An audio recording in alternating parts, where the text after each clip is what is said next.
आज हम डिस्कस करेंगे क्लास 11th बायोलॉजी की first chapter the living world. First chapter most important chapter है जो द लिविंग वर्ल्ड से स्टार्ट होती है और इसी से मतलब कुछ बच्चों को ये रहता है कि बायोलॉजी समझ में नहीं आता। देखिए इंटरेस्टिंग चैप्टर है, इंटरेस्टिंग सब्जेक्ट है बायोलॉजी, और बायोलॉजी को इजीली आपको समझ में आएगा कि बायोलॉजी एक्चुअली होता क्या है क्या। तो इसमें फर्स्ट स्टेप सबसे पहले हम समझेंगे कि बायोलॉजी क्या है। What is biology? Biology is derived from Greek word. Biology Greek word से लिया गया है। Bio means living, logos means study, मतलब लिविंग की स्टडी करना। लिविंग ऑर्गेनिज्म जो लाइव हैं, एनिमल्स हैं, प्लांट हैं, लिविंग ऑर्गेनिज्म हैं, छोटे छोटे स्मॉल माइक्रोब्स हैं, उनकी स्टडी हम बायोलॉजी में करते हैं। तो इसमें जो डिफिनेशन है इसका, the scientific study of living organism is called biology. Living organism की साइंटिफिक स्टडी करना बायोलॉजी कहलाता है, इसे बायोलॉजी कहते हैं। बायोलॉजी को मेनली 2 पार्ट में डिवाइड किया गया। जैसे साइंस को हम 3 पार्ट में डिवाइड करते हैं, फिजिक्स, केमिस्ट्री, बायोलॉजी। तो बायोलॉजी को मेनली 2 पार्ट्स में डिवाइड करते हैं, जूलॉजी एंड बॉटनी। जूलॉजी क्या है? What is zoology? The study of animals is called zoology.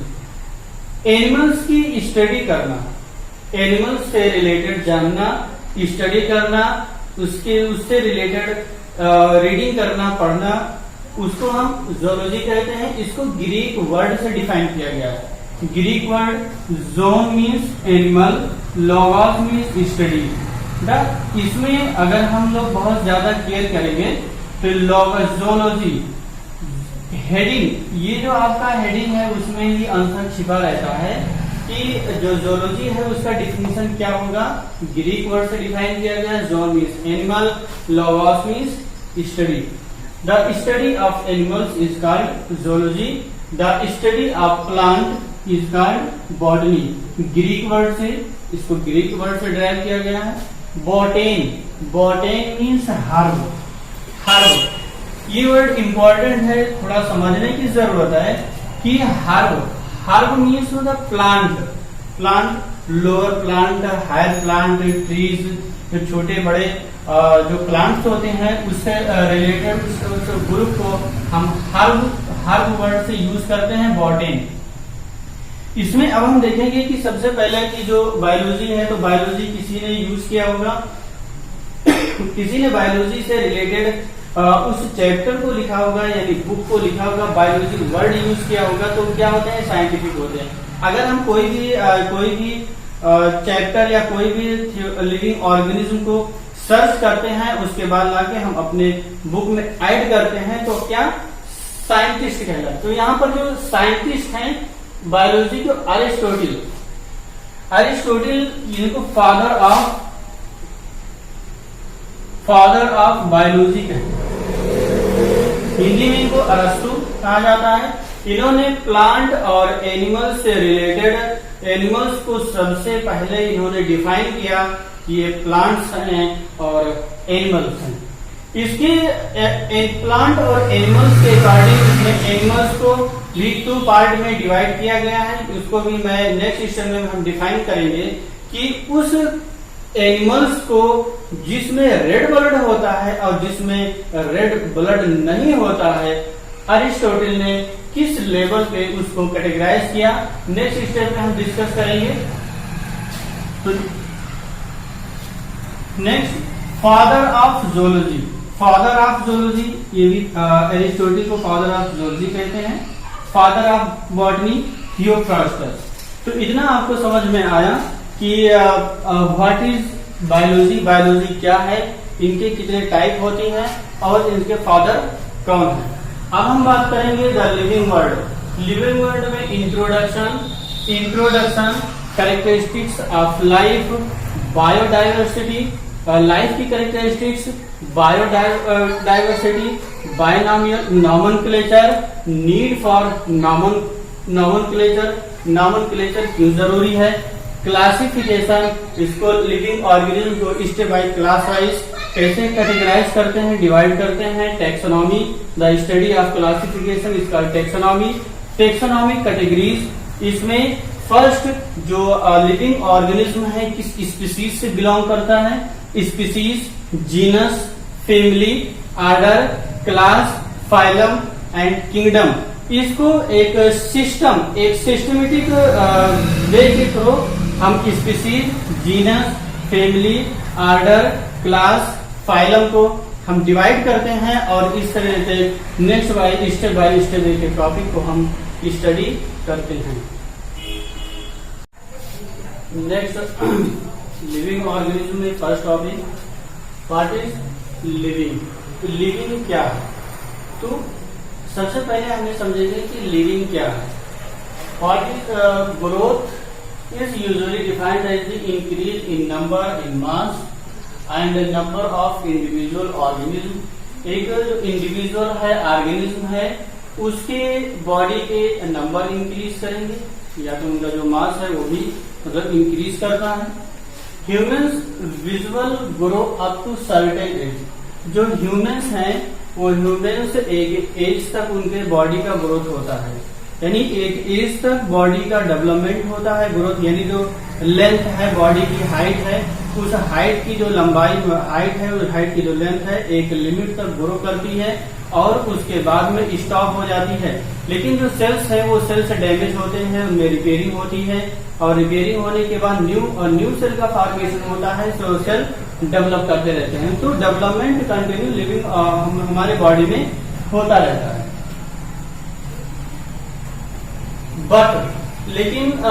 But the cells keep on dividing and thus new cells in the keep on replacing old ones. लेकिन जो sales हैं वो sales divide करते रहते हैं और जो ओल्ड वंस हैं, मतलब ओल्ड वंस जो ओल्ड सेल्स हैं उनको ओल्ड सेल को रिप्लेस करके नए सेल डिवाइड होते रहते हैं। तो ये लिविंग ऑर्गेनिज्म की एक इम्पोर्टेंट हम कह सकते हैं कि ये लिविंग ऑर्गेनिज्म है जिसमें सेल का डिवीजन होता है, सेल डिवीजन, जिस बॉडी में सेल का डिवीजन होता है, डेवलपमेंट होता है और ग्रोथ होता है। Some of the non living things also seems to grow in size due to accumulation of particles. कुछ नॉन लिविंग थिंग्स भी हैं जिसके साइज में एक जो पार्टिकल्स है उस पार्टिकल्स के अकुमुलेशन से उस साइज का ग्रोथ होता है। मीन्स अगर एग्जाम्पल के थ्रू हम देखते हैं कि माउंटेन, जो पहाड़ है, माउंटेन है, उसमें क्या होता है कि अगर जो माउंटेन की जो हाइट है, ऊंचाई है, लेंथ है, उसमें उसके अपर पार्ट में सरफेस पर जो स्नो की जो लेयर्स हैं वो लेयर्स एक्यूमुलेटेड होती हैं, इकट्ठा होती हैं और उसके बाद उसमें ग्रोथ होता रहता है। तो नॉन लिविंग थिंग्स में भी ग्रोथ होते हैं, इसलिए बायोलॉजी में बहुत ज्यादा एक्सेप्शन है, यानी कह सकते हैं कि एक्सेप्शनल है, अपवाद है, हो सकता है, नहीं भी हो सकता है। तो इसमें अब नेक्स्ट स्टेप पे हम देखेंगे कि characteristics of living organism. Living organism की करेक्टर क्या है, लिविंग ऑर्गेनिज्म को कैसे हम देखेंगे कि इसका character, growth, reproduction, ability to sense, environment, metabolism, cellular organisation. तो फर्स्ट स्टेप ग्रोथ, इसे प्लांट्स की बॉडी में कंटिन्यू ग्रोथ होता है, हमारे बॉडी में कंटिन्यू ग्रोथ, बॉडी की जो लेंथ है वो लेंथ तो एक लिमिट तक बढ़ती है, हाइट बढ़ती है, लेकिन एक लिमिट में 20 to 25 ईयर्स तक जो लंबाई है, हाइट है, वो बढ़ती है, उसके बाद स्टॉप हो जाती है। तो इसमें ग्रोथ में फर्स्ट पॉइंट में अगर हम देखते हैं तो इसमें it is the increase and mass of cell by division. मतलब ये डिवीजन के थ्रू जो ग्रोथ है इसमें इंक्रीज, जो सेल्स हैं, सेल के मास इंक्रीज करते हैं, मतलब इसका ये इनमें डिवीजन होता है। इन प्लांट ग्रोथ प्लांट्स में, in plants growth occurs continuously throughout their life. Plants में ये कंप्लीट लाइफ में प्लांट्स कंटिन्यूअसली ये कंटिन्यू ग्रोथ करते रहते हैं, इसमें ग्रोथ होता रहता है। Animals growth in only up to ये सर्टेन एज। एनिमल्स जो लिविंग ऑर्गेनिज्म है उनमें एक सर्टेन एज तक, कुछ एज तक ग्रोथ होता है यानी डेवलपमेंट होता है। Non living grow by accumulation of material on the surface. जो नॉन लिविंग है, नॉन लिविंग मटेरियल के एक्यूमुलेशन से ये इकट्ठा होकर के इसमें भी ग्रोथ होता है। जो मटेरियल्स है उसके सरफेस है, लेयर बाय लेयर जो सैंड पार्टिकल्स हैं, स्नो है, वो इकट्ठा होते हैं, मतलब वो इकट्ठा होते हैं और उसके बाद उसमें ग्रोथ होता रहता है। तो एग्जाम्पल में माउंटेन जो पहाड़ है इसमें भी ग्रोथ होता है। सैंड माउंट ये इसमें भी ग्रोथ होता है, डेवलपमेंट होता रहता है, जिससे जो मटेरियल्स हैं वो लेयर बाय लेयर एक्यूमुलेटेड होती हैं। तो नेक्स्ट स्टेप पे हम बात करेंगे रिप्रोडक्शन।